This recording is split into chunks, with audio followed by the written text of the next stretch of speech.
everybody. We're all delirious. I don't even know what time it is. And people are shooting guns in the air. They're climbing poles, lights, fixtures, the whole bit. In Philadelphia, as the Eagles make it official as they romp the overmatched Washington Commanders, the team. Whoa, you better watch that Commanders team. They're the team of destiny. They got smoked, okay? The Eagles may have put down their best performance yesterday in any game. I got to be honest with you. That was almost the perfect. A couple of mistakes, they were always in charge. They broke their back and took their heart with the first offensive play that runs for a touchdown. And then they just kind of toyed with them and wound up burying them in the end as the Commanders just put up the white flag. They go, we're beaten. This team's too good. They're good, man. And now, in 2 weeks, they get to prove it with the big trophy, the Lombardi trophies. They try to win the Super Bowl against the vaunted Kansas City Chiefs. Could it get any better? A team going for the third straight Super Bowl against this team that seems impenetrable right now, despite the fact that they don't have a passing game. We kept telling everybody last week, if they need to make big passes, they will. And Jalen Hurts made several of them yesterday. The biggest one of the game being the 4th and 5 to A.J. Brown, where he dropped it right in the basket for a big gain. The defense was ferocious. Jalen Daniels had some moments, but let's face it, when you looked at that Washington team, we tried to tell you all week that they weren't going to be good enough to beat the Eagles. And you can't rely on guesses and destiny and metaphysical stuff and a rookie quarterback to try to win an NFC title or any division title.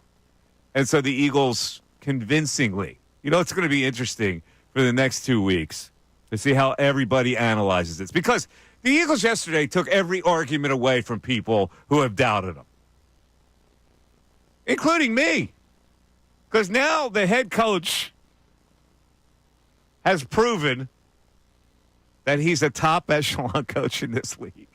I mean, it is unbelievable. And today, you will hear probably the best version of Sirianni love as we store it up. Bill, I don't know what to say. I watched that game, and I'm going, oh, my God, this team is so much better than that other team. And they're just killing them. They're humiliating the Washington Commanders. They did humiliate the Washington Commanders, 55 points. But, Mike, what an incredible season from top to bottom. I mean, you could start at the top with Jeffrey Lurie making the decision to keep Nick Sirianni, not knee-jerking and moving on after what happened last season. Then you come down to Howie Roseman. Every single move this guy made has worked. What he's done in the NFL draft over the last 3 or 4 seasons has been an absolute masterclass. It was on full display yesterday with all of their draft picks in the first, second, and third rounds contributing in that game yesterday. And then it goes down to the head coach, the coordinators, what Kellen Moore's done, Vic Fangio's done, the quarterback, Jalen Hurts, Zach Bond, Quinyon Mitchell. I mean, the list goes on and on and on. The magical season, and we can't forget, Saquon Barkley. What an unbelievable player this guy has been for the Philadelphia Eagles. This has been a magical season. I was laying in bed last night thinking about it.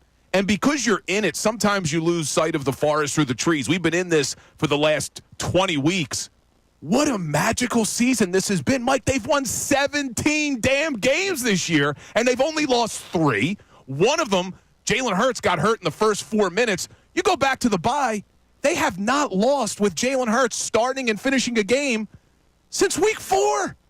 It's unbelievable. This is a magical team, a magical season, and we're going to New Orleans. And part of that whole thing is, and you watched it play out in the second half, where Landon Dickerson could hardly walk. And Cam Jurgens, who's not supposed to play, with the back, you could tell he was walking around kind of hunched over. He sucks it up and gets in there just to finish it out. This team is geared up to win the whole thing. Now, I don't know what's going to happen in that Super Bowl. Again, we got a lot of time to analyze what's going to happen in that Super Bowl. They're up against a really good defensive coordinator who knows how to get to Jalen Hurts. But I'm watching the game yesterday, and I'm going, oh, my God. This Eagles team is so good. They're actually humiliating an opponent in an NFC title game. Like they were humiliating them. Where does that ever happen? The crazy thing is, I mean, there were a lot of crazy stats in that game, over 200 rushing yards, 55 points. The Eagles were a perfect 7 for 7 in the red zone. Like, that's almost unheard of. 7 for 7 in the red zone. And so far this playoffs, Mike, the Eagles have created 10 takeaways.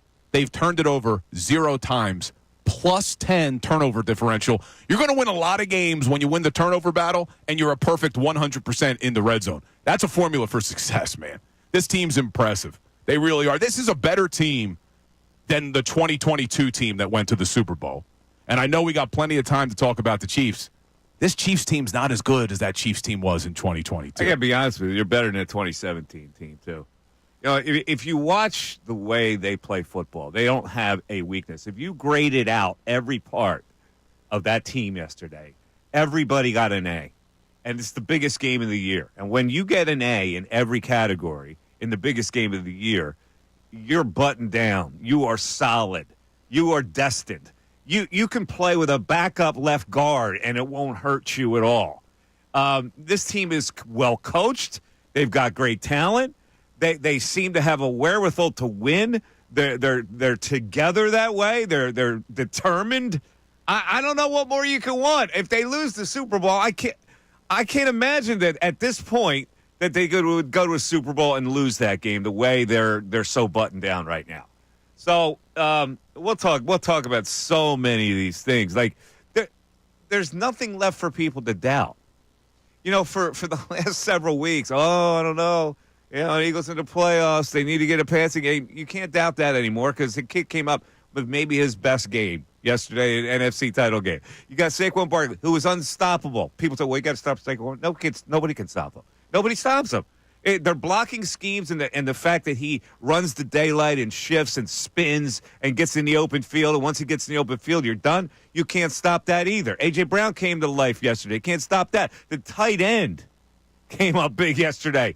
The defensive line, the cornerbacks, they made hits. They got turnovers and scored off them. I mean, what more could people say that's going to hold their opinion of this Eagles team down? There's nothing left. There's nothing left for the Simsians of the world. There isn't, and it's that next man up mentality, too. You got to look at the depth that this team has. Tyler Steen steps in and has a pretty solid performance at left guard. Then you have Aaron Burks, 2 weeks in a row now, stepping in for an injured Nakobe Dean. Aaron Burks with the peanut punch causing that fumble on Austin Eckler. Just a great overall performance by all these guys. Will Shipley creating a fumble on the special teams kickoff coverage. He then gets caught from behind, but we won't talk about that on that long run. But he gets a touchdown. It's this team, and you keep hearing them echo what Nick Sirianni has said all season, which is you can't be great without the greatness of others. I've heard Saquon Barkley say that. I've heard a lot of these players say it. This is a true team, emphasis on team, and you got to give the head coach credit for creating that type of atmosphere. I guess you have to at this point. Any Sirianni holdback is at this point just foolish. It is. And I know there are people that are still holding on to it. You can't hold on to it any longer. If they lose in the Super Bowl, it's because that team was just a little better than them. But I'm really, at this point, the way they're playing, the confidence that they have in themselves, I can't see them losing that game. We'll talk about it all game long. We'll go over the highlights. We'll play some sound of the highlights. 610-632-0975 is how you get in. The text board is open. The phone lines are open. It's the Mike Missanelli Show. Back after this. Hey, everybody, it's Bill Colarulo. Thanks for watching. We appreciate it. Make sure you like and subscribe to our channel so you can engage during the show, and you're not going to want to miss all the content that we post. It's not only the live videos. It's videos after the fact. It's our shorts. It's all the content you want as a Philadelphia sports fan. Looking forward to connecting.